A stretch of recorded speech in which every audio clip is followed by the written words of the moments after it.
नमस्कार. हा टम्म फुललेला आलू पराठा कसा बनवलाय याची रेसिपी आपण बघतोय. तर सर्वात अगोदर आपण बटाटे बॉईल करून घेणार आहे. तर आवश्यकतेनुसार बटाटे घेतलेत मी इकडे. स्वच्छ धुवून घेतलेत आणि बटाटे झाकतील इतपत पाणी घातलंय आणि याच्यात आपण 3 शिट्ट्या घेणार आहेत. मीडियम साईजचे बटाटे असतील तर 3 शिट्ट्या घ्यायच्यात. मोठ्या साईजचे असतील तर 4 घ्यायच्यात. आणि हो, शिट्टी घेताना मीडियम हीटवरच घ्यायची आहे. जास्त फुल गॅसवर बटाटे शिजवायचे नाही आहेत. आता आपण पीठ मळून घेऊयात. पीठ मळून घ्यायला तुम्हाला वाटेल यात काय नवीन, तर याचं जे पीठ असतं आलू पराठ्यांचं, हे खूप व्यवस्थित मळावं लागतं. जर पीठ व्यवस्थित मळलं गेलं तरच पराठे पण खूप सुंदर होतात. तर पराठे हे छान होण्यासाठी खूप छान छान टिप्स सांगितलेले आहेत. त्यासाठी व्हिडिओ शेवटपर्यंत नक्की बघा. आता आवश्यकतेनुसार पाणी घालून घालून आपल्याला पीठ छान असं मळून घ्यायचं आहे. एकदमच पाणी नाही घालायचं. पीठ हे आपल्याला लूज लागतं. अगदी पुरणपोळीच्या पिठापेक्षा सुद्धा थोडंसं लूज पीठ लागतं आपल्याला याच्यासाठी. तर पाणी एकदमच जर घातलं तर पीठ लूज तर होतं, पण त्याला तो लवचिकपणा नाही राहत जो आपल्याला पराठे लाटण्यासाठी पाहिजे. पीठ जर निब्बर राहिलं तर पराठे लाटताना बटाटा बाहेर येऊन जातो पराठ्यातून आणि तो पराठा पाहिजे तसा लांबत नाही. मी इकडे 4 ते 5 वेळा थोडंसं पाणी घालून घालून छान असं पिठाला मळून घेतलंय. जेवढं छान आपण पीठ मळू तेवढे सुंदर आपले पराठे येणार आहेत. तर व्हिडिओत दाखवल्याप्रमाणे तुम्ही पण असं जोर लावून छान मळून घ्यायचं आहे पीठ आणि आपण या पिठाला साधारणपणे 10 मिनिटासाठी रेस्ट देणार आहे. आता आपलं पीठ छान मळून तयार झालं आहे. याला वरतून मी शेवटी थोडंसं पीठ लावलं आहे कोरडं. गव्हाचं पीठ वापरलं आहे आपण इकडं पूर्ण. याला आपण अजिबात मैदा किंवा दुसरं कुठलंच पीठ घालायचं नाही आहे. तर आता शेवटी याला थोडंसं तेल लावून पुन्हा एक हात मारून मारून घ्यायचा आहे मळायचा. असं मस्त मळून झालं ना ते, तर पराठे पण मस्त आणि मऊ होतात. तर याला छानपैकी मळून मळून मळून घेऊन मी साधारणपणे 10 ते 15 मिनिटांसाठी, म्हणजे बटाटे सोलून बटाट्याचे साल वगैरे काढून त्याची चटणी बनवून थंड होईस्तोवर याला आपण मस्त असं रेस्ट देणार आहे. आता तुम्ही बघितलं आता व्हिडिओत कशी आहे त्याची कन्सिस्टन्सी. बोट लावल्यानंतर अलगद बोट पिठात गेलं पाहिजे. इकडे कुकरची शिट्टी पण झाली आहे तोपर्यंत शेवटची. 3 शिट्ट्या झाल्यात. बटाटे थंड होईस्तोवर मसाला वाटून घेऊ. थोडीशी हिरवी मिरची, लसूण पाकळी आणि जिरे घेतलेत. आता कुकर थंड करण्यासाठी मी अशा पद्धतीने थंड करते. कुकरला डायरेक्ट नळाखाली धरते आणि नळ चालू करते. आता सगळं पाणी काढून घेतले. गरम गरम असतानाच बटाटे सोलायचेत आणि कुकर थंड करून घ्यायचं आहे. जर असं केलं नाही तर जे आपले बटाटे आहेत ते ओव्हरकुक होतात, खूप जास्त गाळ शिजतात कुकरमधल्या वाफेने आणि गरम पाण्याने. त्यामुळे ही जी गोष्ट सांगितली ती मी लगेच लक्षात ठेवा. बटाटे शिजून झाल्यानंतर लगेचच आपल्याला ते परतून घ्यायचे तर लगेच थंड करून घ्यायचे तर. आता बटाटे सोलून झालेत. इकडे मी मस्त मोहरी कढीपत्त्याचा तडका दिला आहे. 2 चमचे तेल घातलं आहे. जास्त तेल घालू नका, जास्त तेल गरजेचं नाही आहे. आता ही मिरची घातली वाटलेली आणि जिरे पण घातलेत. सगळे मसाले छान परतून घ्यायचे तर. इकडे तुम्हाला दिसत असेल लो हीट ठेवलेली आहे गॅसची. फार जास्त कडकडीत गरम गॅसवर हे परतायचे नाही, नाही तर मिरची जळते, ठसका लागतो. आता हळद पावडर आणि कापलेली कोथिंबीर हे सगळं व्यवस्थित परतून झाल्यानंतर याच्यामध्ये आपण चवीनुसार मीठ घातलं आहे.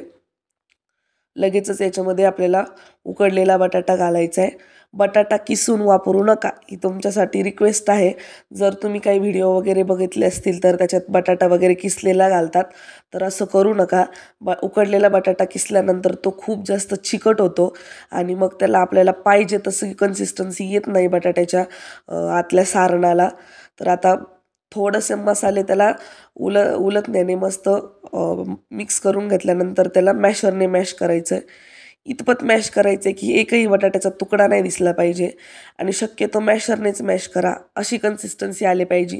बटाटा अजिबात दिसला नाही पाहिजे. एकदम पूर्णासारखं झालं पाहिजे हे जे बटाट्याचं सारण आहे ते.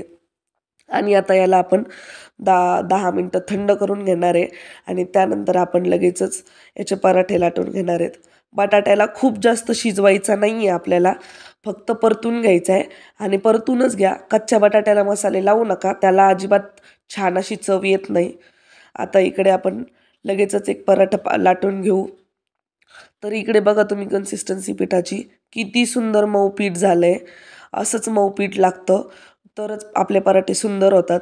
आता पुन्हा एकदा याला पोळपाटावर मस्त मळून मळून घ्यायचं आहे आणि आपण पुरणपोळी बनवण्यासाठी जशी वाटी बनवतो पिठाची, अशी वाटी बनवायची आहे आपल्याला आणि मग त्याच्यात आपण जे सारण बनवलं आहे बटाट्याचं ते भरायचं आहे. तर आता अर्धी वाटी बनवली मी अशी याची आणि याच्यात गोल करून सारण भरती आहे बटाट्याचं. तर बघू शकता तुम्ही बटाट्याचं सारण पण किती सॉफ्ट आहे. अगदी हलक्या हाताने त्याचा गोल गोळा तयार केला आहे मी आणि आता याला दाबून दाबून गोल बनवायचे. मी जेवढं बटाट्याचं सारण आणि पीठ घेतलं आहे यात एकदम आपण आजीच्या हातची जेवढी साईजची पुरणपोळी होती तेवढ्या साईजचा पराठा होतो. मी शक्यतो पराठे असेच एवढ्याच साईजचे बनवते, जास्त छोटे नाही बनवत.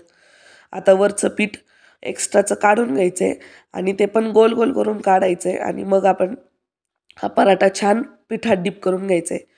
आता आता सध्या होईल तेवढं पीठ याला लावायचं आहे. नंतर आपण पराठ्याला कुठलंच वरून पीठ लावणार नाही आहे, कारण की वरून जर पीठ लावलं तर ते नंतर वरती पराठ्याला तसंच दिसतं आणि ते हाताला पण खरबडीत लागतं आणि पराठा पाहिजे तेवढा मऊ वाटत नाही आणि ते खाताना पण तोंडाला चांगलं लागत नाही.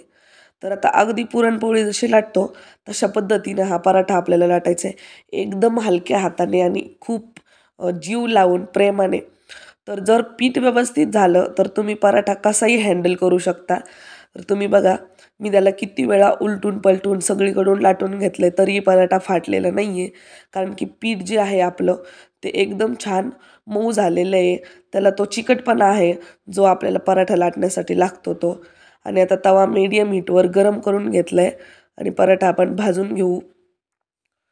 तर एका साईडला एखाद मिनिटभर भाजल्यानंतर पराठा पलटून घ्यायचा आहे आणि आता दुसऱ्या साईडने याला छान भाजायचं आहे. शक्यतो मीडियम हीटवर भाजवून घ्यायचा आहे पराठा, जास्त हाय हीटवर नाही. आणि मला तूप लावलेले पराठे खूप जास्त आवडतात, त्यामुळे मी याला भाजतानाच तूप लावते, ज्याने की थोडेसे कडक भाजले जातात पराठे आणि खायला ते सुंदर लागतात. तर माझा नॉनस्टिकचा तवा आहे त्यामुळे पराठा पण याच्यावर गोल गोल फिरतोय आणि बघा तुम्ही किती सुंदर फुगला आहे आपला पराठा. खूप छान पराठे तयार होतात. तुम्ही एकदा नक्की बनवून बघा. दुसऱ्या साईडने पण याला आता मी तूप लावते आहे. तर तूप लावल्यानंतर छान भाजले जातात पराठे. फक्त थोडासा स्मोक होतो घरात, धूर होतो. तुम्हाला तूप नसेल आवडत, तेल लावलं तरी पण चालेल. तूप ऑप्शनल आहे. पण मला शक्यतो तुपात भाजलेले पराठे आवडतात आणि त्याने खमंग खरपूस भाजले जातात पराठे. बघा पराठ्याला आपल्या किती सुंदर रंग आलेला आहे. तर आता हा पराठा झाला आहे तयार. याला मी छान एका प्लेटमध्ये काढून घेते आणि लगेचच मी तुम्हाला इकडे दुसरा पण पराठा भाजून दाखवते. खूप सोपी रेसिपी आहे. आपण सहसा जास्त वेळा करत नाही, त्यामुळे आपल्याला वाटतं की अवघड असेल, पण असं काहीच नाही याच्यामध्ये. खूप सोपी रेसिपी आहे. बघा कलर किती सुंदर आला आहे पराठ्याला आणि ह्याच पद्धतीने दुसरा पण पराठा भाजवला आहे. अगदी टम्म फुलतो आणि सगळ्या पराठ्यामध्ये सारण पसरलं जातं. अगदी जशी पुरणपोळी असते ना तसाच होतो हा पराठा. पण चव म्हणताल तर एकच नंबर चव असते याची. तुम्ही एकदा करून बघा. तुमचा पराठा कसा झाला आहे हे पण मला तुम्ही कळवा. आणि आता दुसरा पराठा पण तयार झाला आहे. हा पण काढून घेतला आहे प्लेटमध्ये. इकडे बघा मी तुम्हाला पूर्ण पराठा आहे ना ओपन करून दाखवते, खोलून दाखवते की हा कसा झाला आहे आतून. तर बघा किती सुंदर दिसतोय. कलर किती सुंदर आला आहे आपल्या बटाट्याच्या चटणीला, आतल्या सारणाला आणि सगळीकडे हे सारण पसरलं गेलं. तुम्हाला ही रेसिपी आवडली असेल तर मला कमेंट करून सांगा आणि पुन्हा भेटूया एका छानशा रेसिपीसोबत. तोपर्यंत बाय.